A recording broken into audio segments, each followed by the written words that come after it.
Charlie കിർക്കിന്റെ കൊലപാതകത്തിൽ ഇസ്രായേലിന് പങ്കുണ്ടെന്ന ആരോപണങ്ങളെ വിമർശിച്ച് പ്രധാനമന്ത്രി ബെഞ്ചമിൻ നെതന്യാഹു. കിർക്ക് ഇസ്രായേലിനെയും ജൂതജനതയും സ്നേഹിക്കുന്ന ആളാണെന്നും മരണത്തിന് മുൻപ് ഇസ്രായേലിന് പിന്തുണാ കത്ത് അയച്ചിരുന്നുവെന്നും നെതന്യാഹു പറഞ്ഞു.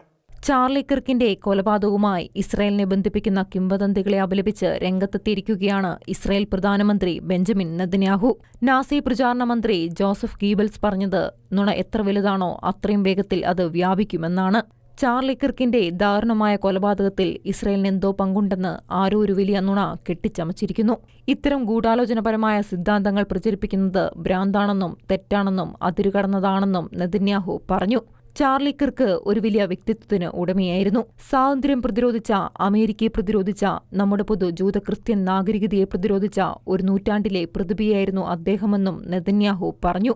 എന്റെ ഒരു നയത്തോടോ തീരുമാനത്തോടോ ചാർലി വിയോജിച്ചാൽ എനിക്ക് എതിർപ്പില്ലെന്ന് മാത്രമല്ല, താൻ അതിനെ സ്വാഗതം ചെയ്തിരുന്നതായും നെതന്യാഹു വ്യക്തമാക്കി. ഇതാണ് ചാർലിയുടെ സത്ത, ഇതാണ് ഒരു സ്വതന്ത്ര രാജ്യത്തിന്റെ സത്ത, ഇതാണ് ചാർലി നിലകൊണ്ടതെന്നും നെതന്യാഹു കൂട്ടിച്ചേർത്തു. കിർക്ക് ഇസ്രായേൽ സർക്കാരിനെ പരസ്യമായി വിമർശിക്കുന്നതിനേക്കാൾ സ്വകാര്യമായി കൂടുതൽ വിമർശിച്ചിരുന്നു എന്ന മാഗാ നിരൂപകരുടെ വാദത്തിന് പിന്നാലെയാണ് നെതന്യാഹുവിന്റെ പ്രസ്താവന. ഇപ്പോൾ ചിലർ ഈ മ്ലേച്ഛമായ കിംവദന്തികൾ പ്രചരിപ്പിക്കുകയാണ്.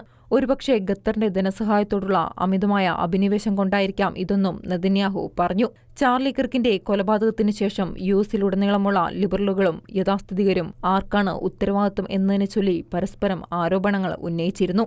ഇതിനെ തുടർന്നാണ് ഒരു മാഗാ അനുയായിയോ മൊസാദോ ആണ് കൊലപാതകത്തിന് പിന്നിലെന്ന് കിംവദന്തികൾ പ്രചരിച്ചത്. International desk, Shekinah news.